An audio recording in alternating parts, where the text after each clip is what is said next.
இந்த இந்த நீட் போராட்டத்தினால இந்த நீட் தேர்வு ரத்து அப்படிங்கிற கோரிக்கை வந்து மேலும் வலுவடைவதற்கான வாய்ப்பு இருப்பதா நீங்கள் சொல்லியிருக்கீங்க. அதனால் இந்த வினாத்தாள் மோசடி இது வந்து ஒரு பெரிய ஒரு மாஃபியா மாதிரி, அந்த கோச்சிங் சென்டர் மூலமாக இது நீட் தேர்வில் மட்டுமல்ல, கியூட் தேர்வு, சிபிஎஸ்சி தேர்வு உள்ள பல தேர்வுகளையும், அந்த வேலைவாய்ப்புக்கான தேர்வுகளையும் இந்த கசிவு முறைகேடு நடைபெறுவதனால தான் இந்த அளவுக்கு மாணவர்கள் வந்து கல்வி அதை நிறைவு செய்துவிட்டு நமக்கு வேலை என்பது அரசாங்க வேலையோ அல்லது அந்த கல்விக்கான தகுதியுடைய வேலையோ கிடைப்பதில் இந்த வினாத்தாள் கசிவுங்கிறது வந்து இந்த ஆன்லைனில் பெரிய ஒரு ஹேக் செய்யப்பட்டு அந்த கோச்சிங் சென்டர்களால் முறைகேடு நடத்தப்படுதுங்கிறது அந்த அவங்களுக்குள்ள ஒரு ஒட்டுமொத்த புரிதலாக இருக்குது. இந்த வினாத்தாள் கசிவை வந்து நிறுத்துவதற்கான அந்த கடுமையான சட்டத்தை நேற்று வந்து பிரதமர் வந்து நாங்கள் நாடாளுமன்றத்தில் அந்த கூட்டத்தொடரிலே ஏற்றுவோம்னு சொல்கிறாரு. அது எப்படி என்னென்ன எப்படி ஃபீல் பண்ணுறீங்க? அது ஒரு கடுமையான சட்டத்தின் மூலமாக ஒட்டுமொத்த வினாத்தாள் கசிவுகளையும் தடுத்து விடலாமா? அதாவதுங்க, இது வந்து ஒரு பெரிய மாஃபியா. இந்த மாஃபியால வந்து பாத்தீங்கன்னா வந்து அரசியல்வாதிகள் கூட இருக்காங்க அப்படிங்கிற சந்தேகம் வந்து இங்க வட இந்தியால இருக்கு. இன்னும் இதுக்கான பேக்ரவுண்ட நான் கொஞ்சம் விரிவா சொல்லணும்னு ஆசைப்படுறேன். இந்த கோபம் ஏன் திடீர்னு மாணவர்களுக்கு வந்தது அப்படின்னு ஒரு கேள்வி நீங்க முதல்ல யோசிக்கணும். இது இந்த வெறும் நீட்டு தேர்வு வினாத்தாள் கசிவால வந்த கோபம் மட்டும் இல்லைங்கிறத நமக்கு முதல்ல புரிஞ்சுக்கணும். வேலை வாய்ப்பு அப்படிங்கிறது கடந்த 11 ஆண்டுகளா வந்து குறைஞ்சுக்கிட்டே வருது.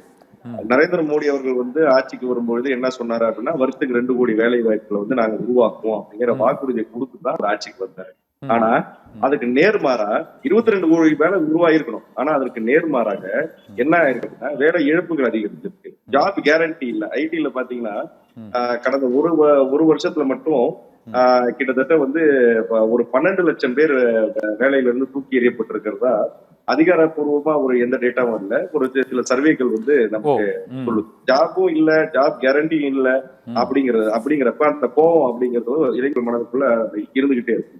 அதுவும் வட இந்தியால பாத்தீங்கன்னா அரசு வேலை அப்படிங்கிறது வந்து ஒரு முக்கியமான பொருளாதார முன்னேற்றத்துக்கு ஒரு முக்கியமான படியா வந்து இவங்க கருதுறாங்க.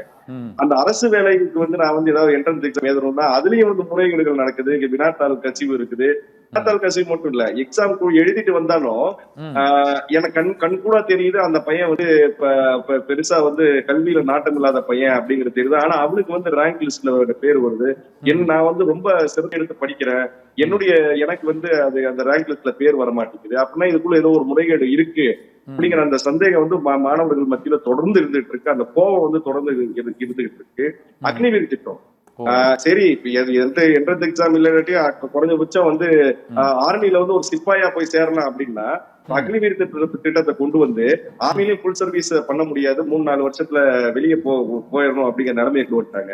இப்ப நாடற்றவர், நலமற்றவர், நிலை கெட்டவர், இக்கற்றவரா வந்து நம்முடைய இளைஞர்கள் ஆயிருக்கிறாங்க. அந்த கோபம் ஒட்டுமொத்தமா ஒரு பிரேக்கிங் பாயிண்ட் ரீச் பண்ணதுடைய இந்த போராட்டம் அப்படிங்கிறது நம்ம உணரணும். ஓகே தோழர், ஹரிஷ் பாபு சொன்னதிலிருந்து கேட்குறார் ஸ்னேகா தோழர், இப்போ தமிழ்நாட்டை பொறுத்தவரை இந்த போராட்டத்தோட வடிவம் வந்து அது வினாத்தாள் கசிவுக்கு எதிரானதை விட நீட் தேர்வுக்கு எதிராக தமிழ்நாட்டில் பாரதிய ஜனதா கட்சியை தவிர மற்ற அனைத்து கட்சிகளுமே இந்த போராட்டத்தில் நீட் தேர்வு ரத்து என்பதில் வந்து அவங்க வந்து உறுதியாக இருக்கிறாங்க. இருந்த போதிலும் இங்கு போராட்டம் நடத்துவதற்கும் போராடுபவர்களுக்கும் பல்வேறு விதமான ஒரு நெருக்கடிகளுக்கு ஆளாவதாக அறிக்கைகள், செய்திகள் தொடர்ந்து கொண்டே இருக்கிறது. உண்மையிலே இந்த போராடுவதற்கான காரணத்திற்கு ஆளுங்கட்சி, எதிர்கட்சி உள்ளிட்ட அனைத்து கட்சிகளுமே இந்த நீட் தேர்வு ரத்துங்கிறதுக்கு ஆதரவாக தான் இருக்கிறாங்க. கிட்டத்தட்ட ஒரு 5-10 ஆண்டுகளாகவே தமிழகத்தில் அத்தகைய சூழல் தான் நிலவுது. பல முறை இப்போ ஹரிஷ் பாலா சொன்ன மாதிரி 2-3 முறை சட்டமன்ற தீர்மானம் கூட அதை நிறைவேற்றிருக்கோம். இருந்தும் அந்த நெருக்கடி இங்கே ஏற்படுவதற்கு என்ன காரணம்னு நினைக்கிறீங்க? இந்த இடத்துல இந்த போராட்டத்துல பலதரப்பட்ட மாணவர்கள், இளைஞர்கள் வந்திருக்கிறாங்க.